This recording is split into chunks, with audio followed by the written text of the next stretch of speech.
قرآن مجید کی تلاوت، ترجمہ، تفسیر، حدیث، نعتیں، تجوید، گرامر کے لیے اس چینل کو سبسکرائب کریں، ویڈیو کو شیئر کریں اور لائک کریں۔ نحمدہ و نصلی علی رسولہ الکریم، اما بعد، فاعوذ باللہ من الشیطان الرجیم، بسم اللہ الرحمن الرحیم۔ آج کا ہمارا موضوع گفتگو ہے ہمسایوں سے حسن معاشرت کے اسباب۔ مومنہ اور پرہیزگار عورت کی صحبت اختیار کرو، کیونکہ جب وہ تجھ سے بات کرے گی تو گویا آپ کی عزت کرے گی، اور اگر کوئی غیر ایمان والی ہوگی تو نیکی پر آپ سے علیحدہ ہو جائے گی، یعنی نیکی کی بات اسے ناگوار گزرے گی۔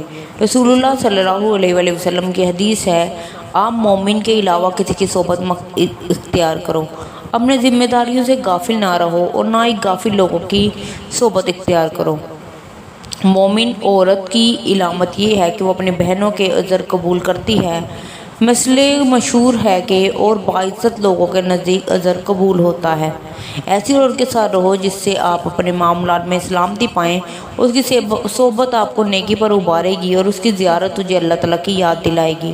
خندہ پیشانی کی عادت اختیار کرو۔ رسول اللہ صلی اللہ علیہ وآلہ وسلم نے فرمایا، تو بھلائی کے کاموں میں سے کسی کو حقیر مت سمجھو، خواہ اتنا ہی ہو کہ اپنے بھائی کو خندہ پیشانی سے ملے۔ ایمان میں خیانت سے اجتناب کرو۔ رسول اللہ صلی اللہ علیہ وآلہ وسلم کی حدیث ہے، جس نے خیانت کی اس کا کوئی ایمان نہیں ہے۔ محبت کو دوام بخشنے کے لیے دوسروں کی غلطیوں پر پردہ ڈالو۔ رسول اللہ صلی اللہ علیہ وآلہ وسلم کی حدیث ہے، جس نے مسلمان کے عیوب پر پردہ ڈالا، اللہ تعالیٰ دنیا اور آخرت میں اس کے عیوب پر پردہ ڈالے گا۔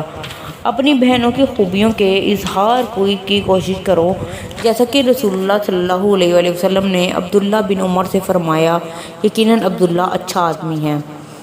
آگے بڑھنے سے پہلے مہربانی کر کے اس چینل کو سبسکرائب کریں اور صدقہ جاریہ سمجھ کے خود بھی سبسکرائب کریں، دوسروں کے ساتھ بھی شیئر کریں۔